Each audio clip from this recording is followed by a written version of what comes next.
Hello everyone, welcome to my channel বিতিশার রান্নাঘর। আজ আমি আপনাদের সাথে যে রেসিপিটি শেয়ার করতে চলেছি সেটি হলো ওলকপি আলু বড়ি দিয়ে পার্শে মাছের ঝোল। তার জন্য প্রথমে পার্শে মাছগুলোতে ভালোভাবে লবণ হলুদ মাখিয়ে নেব। এরপর কড়াইতে তেল গরম করে একে একে লবণ হলুদ মাখানো পার্শে মাছগুলোকে দিয়ে দেব। এরপর পার্শে মাছগুলোকে ভালোভাবে ভেজে নেব।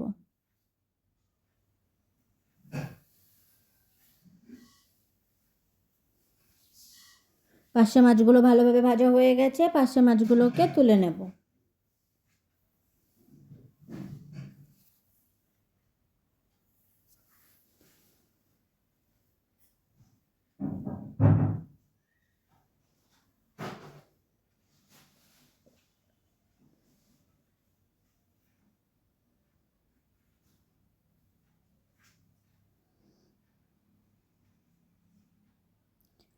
এরপর গরম তেলের মধ্যে দিয়ে দেব বড়িগুলো ভালোভাবে ভেজে নেব।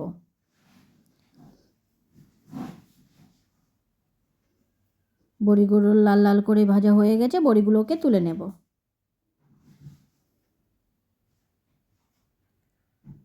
এরপর গরম তেলের মধ্যে দিয়ে দেব 5 ফোড়ন, দিয়ে সেটিকে একটু ভাজা করে নেব। এরপর এর মধ্যে দিয়ে দেব পেঁয়াজ কুচি। পেঁয়াজটি দেওয়ার পরে পেঁয়াজটিকে ভাজা করতে থাকবো। এরপর এর মধ্যে দিয়ে দেব রসুন বাটা, দিয়ে দেব আদা বাটা, দিয়ে সেটিকে ভালোভাবে মিশিয়ে নেব আর ভাজা করতে থাকবো। এরপর এর মধ্যে দিয়ে দেব কাঁচা লঙ্কা, দিয়ে সেটিকেও ভাজা করে নেব। এরপর এর মধ্যে দিয়ে দেব কেটে রাখা ওলকপিগুলোকে, দিয়ে সেটিকে ভালোভাবে মিশিয়ে নেব আর ভাজা করতে থাকবো।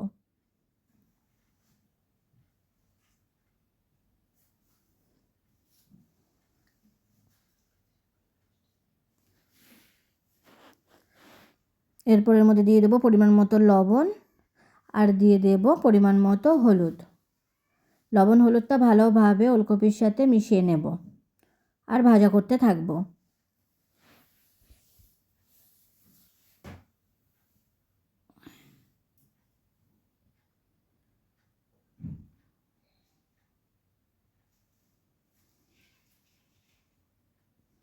ওলকপিটা অনেকটা ভাজা হয়ে এসেছে, এরপর এর মধ্যে দিয়ে দেব কেটে রাখা আলুগুলোকে। আলুগুলো দেওয়ার পরে আলুগুলোকেও ভালোভাবে মিশিয়ে নেব, ভাজা করতে থাকবো।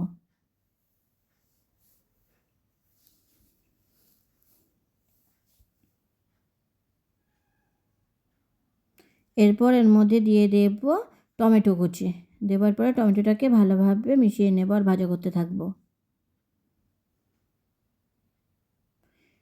এরপর এর মধ্যে দিয়ে দেব অল্প পরিমাণে জল, যাতে তলায় লেগে না যায়।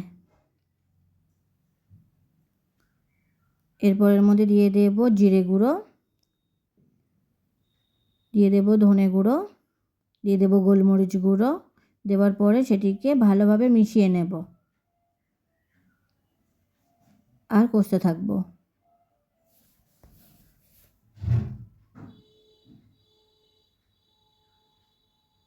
মশলাটা ভালোভাবে কষা হয়ে গেছে, এরপর এর মধ্যে দিয়ে দেব পরিমাণ মতো জল।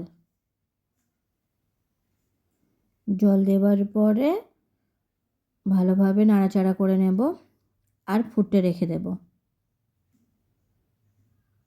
ঝোলটা ভালোভাবে ফুটছে, এরপর এর মধ্যে দিয়ে দেব ভেজে রাখা বড়িগুলোকে। বড়িগুলো দেওয়ার পরে ঝোলটাকে একটু নাড়াচাড়া করে নেব, আরও কিছুক্ষণের জন্য এটিকে ফুটতে রেখে দেব।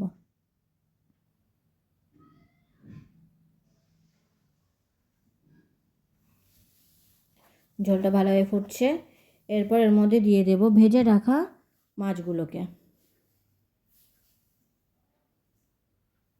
মাছগুলো দেওয়ার পরে ঝোলটাকে একটু মাছের সাথে মিশিয়ে নেব আর ফুটতে রেখে দেব।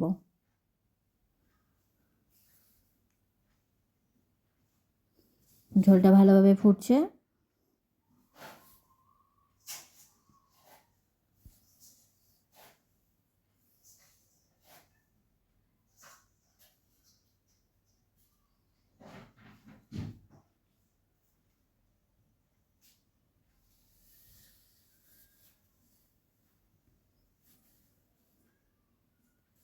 এরপর এর মধ্যে দিয়ে দেব গরম মশলার গুঁড়ো।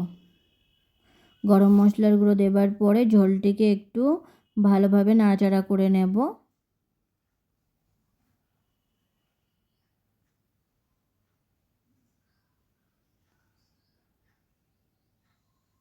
তৈরি হয়ে গেছে আমাদের ওলকপি আলু বড়ি দিয়ে পার্শে মাছের ঝোল।